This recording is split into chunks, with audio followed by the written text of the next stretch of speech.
Assalomu alaykum. Kushetka meditsinskiy prosedurni kushetkalar turiga kiradi. Ya'ni smatrovaya kushetka, ko'rik uchun kushetka, asosan klinikalar uchun ko'p misol uchun mo'ljallanadi. Endi bu kushetkani turli xil variantlarini ko'rishingiz mumkin. Bu alohida o'sha mijozli talabiga binoan qilindi. Ya'ni korpuslar shirokiy va formatda qilingan. Endi bo'yiga keladigan bo'lsak, balandligi standart, ya'ni 56 sm va 60 sm oralig'ida bo'ladi. Uzunligi 180 oralig'ida. Endi har doim 60-65 atroflarida bo'ladi. Bosh qismiga keladigan bo'lsak, bosh qismi mexanizm orqali ko'tariladi. Ya'ni shu mexanizm shagoyushi bo'ladi. Bu o'zi kushetka mexanizmi deyiladi. Shu kushetka mexanizmi karkas bilan shu ust qismiga qo'yiladi.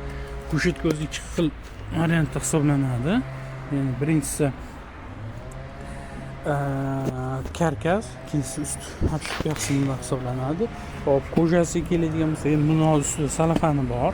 Mijozga tayyor holatda ketishga variant qilib qo'yilgan. Kushetka qismiga tepa qismida, obshipka qismida dermantin bo'ladi. Bu dermantin orqali yuvishga, mo'y qilishga, ko'p yotib yutishga mo'ljallangan bo'ladi. Dermantin shunaqa, cho'ziluvchan bo'ladi, keyin bu rezinaviy bo'ladi. Xo'p, ustki qismida nimalar bo'ladi? Displey ustida paralon ustida shunaqangi dermantin. Bu eko-koja ham ishlasa bo'ladi.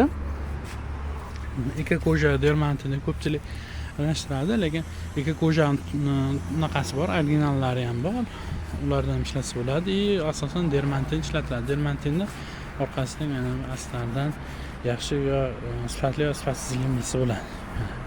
Sababi mana bunaqangi dermantinlar orqasidagi ko'proq rezinaviy ishlatsa va mana bu tomonlari ko'rsatganimizdek holatda bo'lsa, bular sifatlari yaxshi hisoblanadi.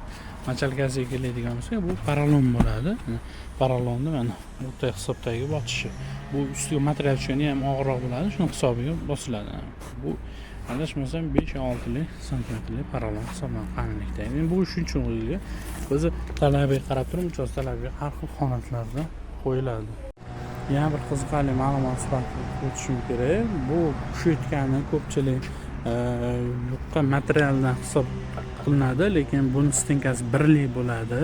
Qalinligi 20-40 profildan bo'ladi.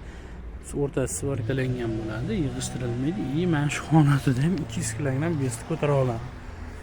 Bir xil narxini arzon qo'yib turib, profilni yo'qqa qiladi. Machalkani boya bosib o'tgannikidan shirokiy, lekin bossangiz o'ta miyaki bo'lib ketadi. Bu shunda mana nagruzka berib, mabitlardan yorilib ketishiga sabab bo'ladi.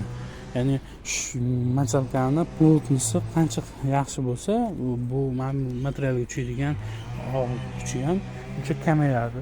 Shuning uchun e'tibor berish kerak. O'sha ko'proq arzon narxga emas, shu sifatli narxiga, sifatli bo'lishiga e'tibor beringlar. Baribir narxi o'shanga yarasha bo'ladi.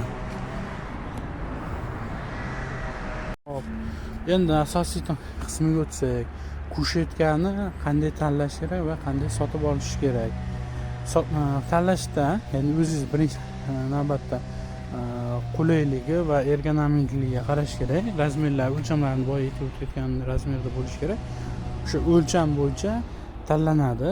Ya'ni o'sha o'lcham bo'yicha hisoblanmasi olinadi, joyiga qarab hisobga olinadi. Endi kushetkani qayerdan sotib olsa bo'ladi? Biz kushetkalar asosan shu internet orqali, internet magazinlarimizda va OLX, Glotter va Prom.uz saytlar orqali shu kabi kushetkalarimizni yoki bo'lmasam bizga shu yozilgan nomer orqali aloqaga chiqib zakaz berishingiz mumkin. Toshkent shahar bo'lib yetkazib berish mutlaqo bepul.